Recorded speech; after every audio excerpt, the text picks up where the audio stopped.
कि लांडे और पांडे, क्योंकि हाल ही में पांडे जी का जो कल कार्यक्रम जो पटना में था, जो कार्यक्रम कहीं ना कहीं फेलियर हुआ, जिसको लेकर के राजनीति में पूरा भूचाल मचा हुआ है। जितने भी विपक्षी नेता है वो कहीं ना कहीं तंज कस रहे हैं। इसी बिंदु पर हम इनसे बात करेंगे। मुमताज जी, बहुत बहुत आपको स्वागत है। जी, आपका भी बहुत बहुत स्वागत है। और जैसा कि आपने कहा कि बिहार की राजनीति गरमाई हुई है, एक तरफ लांडे तो दूसरी तरफ पांडे। तो लांडे मतलब शिवदीप लांडे जी, जो आईपीएस थे, अभी तो नहीं है लेकिन आईपीएस थे, जिन्होंने अपनी एक पार्टी बनाई है, राजनीतिक पार्टी, हिंद सेना नाम की एक पार्टी बनाई है। और उनका साफ तौर पे कहना है कि वह 2025 का बिहार विधानसभा चुनाव लड़ेंगे और खुद भी हो सकता है लड़ेंगे। और उनका जो पार्टी नया बना है हिंद सेना, वह भी चुनाव लड़ेगी। बिहार में राजनीतिक रूप से वह स्थापित होने की उम्मीद है उनकी। दूसरा, आपने कहा कि प्रशांत किशोर जी के बारे में, पांडे जी, तो लांडे पांडे तो चल ही रहा है, बिहार में ट्रेंडिंग हो रहा है। कल उनका जो बिहार बदलाव रैली जो गांधी मैदान पटना में आयोजित किया गया था, जिसमें दो तरह के बात निकल के सामने आ रही है, दो तरह का दावा निकल के सामने आ रहा है। एक तरफ तो लाल कुर्सी दिखाया जा रहा है कि पूरा का पूरा खाली है, वहीं दूसरी तरफ यह दिखाया जा रहा है कि पूरा पटना जाम है। तो अगर कुर्सी खाली है या पटना जाम है तो इसका दो पहलू हो गया। एक तो यह कि लोग पहुंचे नहीं, इसलिए लोग गए नहीं गांधी मैदान, तो कुर्सी खाली रहा। और एक यह है कि लोग पटना पहुंचे, पटना में ही फंस गए, इसलिए पटना जाम था, इसलिए पहुंच नहीं पाए। तो ये दोनों बात है। फिर शाम होते होते निकल कर सामने आ रहा है कि कुछ 1000, 10,000, 20,000 के लगभग लोग दिखाई दे रहे हैं, जो वीडियो के माध्यम से जनसुराज की तरफ से प्रकाशित किया गया है, जिसमें दिखाई दे रहा है कि प्रशांत किशोर जी अपनी बातों को रख रहे हैं और सरकार और प्रशासन पर निशाना साध रहे हैं कि प्रशासन ने उनका साथ नहीं दिया, जिसकी वजह से लोग पहुंच नहीं पाए। आयोजन जहां होना था पटना के गांधी मैदान में, वहां लोग पहुंच नहीं पाए, जिसकी वजह से ऐसा कार्यक्रम असफल हो पाया। तो दो बातें तो इसमें क्लियर है। दूसरी बात जो आप पहले जो बोले कि शिवदीप लांडे जी के बारे में, तो वह देखिए, पहली बात तो वह महाराष्ट्र से आते हैं। तो महाराष्ट्र में अभी हिंदी भाषा को लेकर कितना प्रॉब्लम चल रहा है आप जानिए रहे हैं। और ये आज का नहीं है, ये पुराना मुद्दा है। हिंदी बोलने पर पीटा जाता है, गुजराती बोलने पर नहीं पीटा जाता है, समझिए, तमिल बोलने पर नहीं पीटा जाता है, और बंगाली बोलने पर भी नहीं पीटा जाता है, पंजाबी बोलने पर भी नहीं पीटा जाता है, लेकिन हिंदी बोलने पर पीटा जाता है। तो हिंदी कौन लोग बोलता है? दो ही राज्य का लोग ज्यादातर हिंदी बोलते हैं, तो उत्तर प्रदेश और दूसरा बिहार के लोग। बाकी लोग का अपना मातृभाषा है लोकल, जो वो लोग बात कर लेते हैं, लेकिन बिहार के लोग भोजपुरी और हिंदी लगभग सेम है। तो हिंदी बोलने वाले को मतलब बिहार और यूपी के लोगों को पीटा जाता है। अब शिवदीप लांडे जी चर्चित आईपीएस रहे हैं, बिहार में सिंघम के नाम से जाने जाते हैं, बहुत अच्छी उनकी पहचान है बिहार के अंदर में। अब यह पहचान राजनीतिक रूप से कितना स्थापित हो पाता है, और दूसरा हिंदी भाषा और मराठी भाषा को लेकर जो मामला महाराष्ट्र में चल रहा है, वह यहाँ बिहार में सही साबित हो पाता है कि नहीं हो पाता है, यह तो आने वाला वक्त ही बताएगा। बाकी लोकतंत्र है, जिनको जहां चाहे वह चुनाव लड़ सकते हैं। तो शिवदीप लांडे जी भी सोचे कि समाज के लिए कुछ अच्छा करे तो पार्टी बना ले। हालांकि जब वह रिजाइन तो नहीं किए हैं, कुछ दिनों का जो छुट्टी होता है वह लिए है। तो चर्चा यह चल रही थी कि आनंद मिश्रा जी शायद एक पूर्व आईपीएस हैं जो जनसुराज से जुड़े हुए हैं, उनके सहयोग से शिवदीप लांडे जी हो सकता है जनसुराज ज्वाइन कर ले। लेकिन कुछ बात नहीं बनने की वजह से शिवदीप लांडे जी ने अपनी पार्टी बना ली, तो उनकी भी चर्चा बिहार में है। हालांकि अभी पूरी जमीन उनके लिए तो खाली ही है, अभी जमीन पर कोई कार्यकर्ता है नहीं उनका। तो अभी 6 महीना पहले पार्टी बनाए हैं, तो कितना सक्सेस होता है तो आने वाला सवाल है मुमताज जी कि पांडे जी को तो बिहार के लोग देख लिया ना, अब लांडे जी क्या करने वाले हैं? तो लांडे जी देखिए, अब तो कह ही रहे हैं कि हम अपनी पार्टी बनाए हैं, विधानसभा का चुनाव लड़ेंगे, सेवा का मौका दीजिए, ये सब तो बात चल ही रहा है। विकास है, स्वास्थ्य है, रोजगार है, ये सब तो मुद्दा है, ये है पलायन है, ये सब तो मुद्दा है, ये है।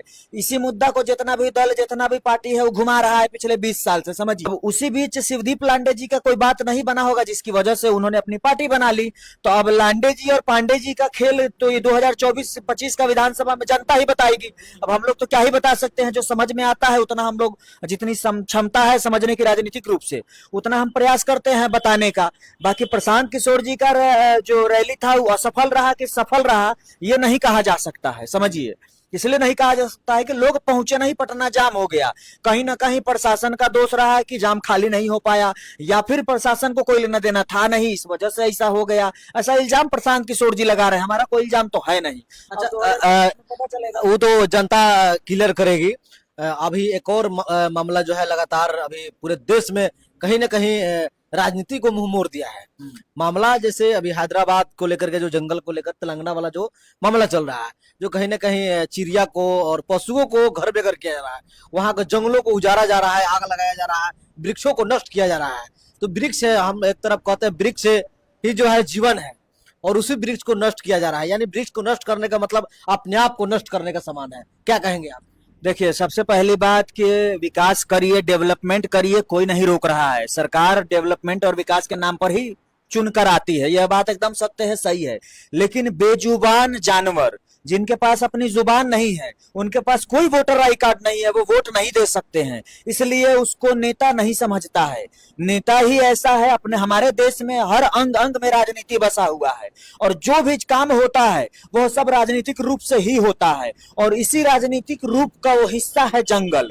जंगल में एक आईटी पार्क शायद कुछ तो बनाना था, जिसकी वजह से कहा गया कि 400 एकड़ में जंगल को खाली कराया जाए, जंगल को काट दिया जाए, उसमें फिर कंक्रीट का या जो भी चीज हो, पार्क बनाना है या जो भी डेवलपमेंट या कॉलेज जो भी बनाना था, वो बनाने के लिए तेलंगाना सरकार, कांग्रेस की सरकार ने प्रस्ताव पारित किया। और इस पर क्या हुआ कि काम हुआ, मशीन रातों रात मशीन भिरा दिया गया, बुलडोजर भिरा दिया गया, 100-150 के तादाद में बुलडोजर भिराकर रातों रात जंगल को साफ करने का यह नियत साफ नहीं था। समझिए, वहां बेजुबान जानवर लोग रहते हैं। अगर आपको जंगल ही साफ करना है, अगर आपको जंगल तोड़कर पार्क ही बनाना है, या फिर कोई बिल्डिंग बनानी है, या फिर कंस्ट्रक्शन करना है, तो सबसे पहले उन जानवरों के बारे में सोचिए, क्योंकि अगर वो है तभी इंसान है। अगर जानवर नहीं रहेगा, पेड़ पौधा नहीं रहेगा, तो इंसान कैसे जिंदा रहेगा, ये बताइए। जितनी भी चीज धरती पर, जो भी जीव है या निर्जीव है, वो सब एक दूसरे से अटैच है। अगर पेड़ नहीं रहेगा तो इंसान हवा नहीं ले पाएगा, तो मर जाएगा। अगर जानवर नहीं रहेगा तो पेड़ के जो जंगलों में जो दूसरे जहरीले जानवर हो या तरह तरह के दूसरे गैस पदार्थ जो होते हैं, उन सबको खाकर वो जो जिंदा रहते हैं, अगर वो सब नहीं खाएंगे तो जहरीली गैस पैदा होगी, तो इससे इंसान मरेगा।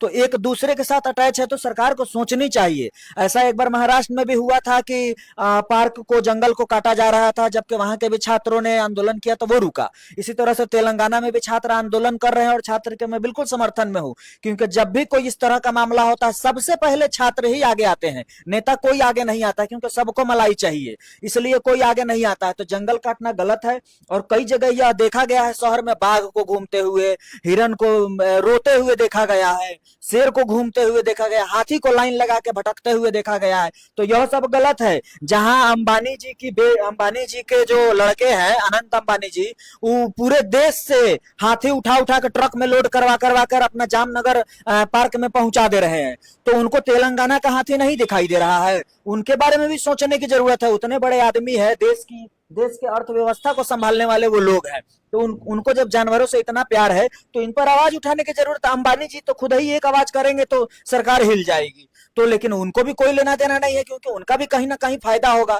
तो सब कोई, जो अमीर लोग हो या जो पार्टी पॉलिटिक्स करने वाला लोग हो, ये सब सिर्फ अपने चक्कर में रहते हैं, राजनीति रोटी सेकने के चक्कर में बेजुबान की जिंदगी को दाव पर लगा देते हैं, मार देते हैं, काट देते हैं, पीट देते हैं। और यहाँ एक जानवर का अगर अफवाह उड़ जाए तो दंगा हो जाता है, और वही हजारों जंगल में जानवरों को काट दिया गया, भगा दिया गया, मार दिया गया, जला दिया गया, जिस पर कोई सेना, जितना भी सेना है, जो जानवर का ठेकेदार लोग बनता है, ये लोग कोई आवाज नहीं उठा रहा है। तो दोनों पर सोचने की जरूरत है। समाज में इंसान की जान की जितनी कीमत है, उतनी ही जानवर की जान की भी कीमत है। तो दोनों पर बराबर सोचेंगे, तभी देश का उन्नति और विकास होगा।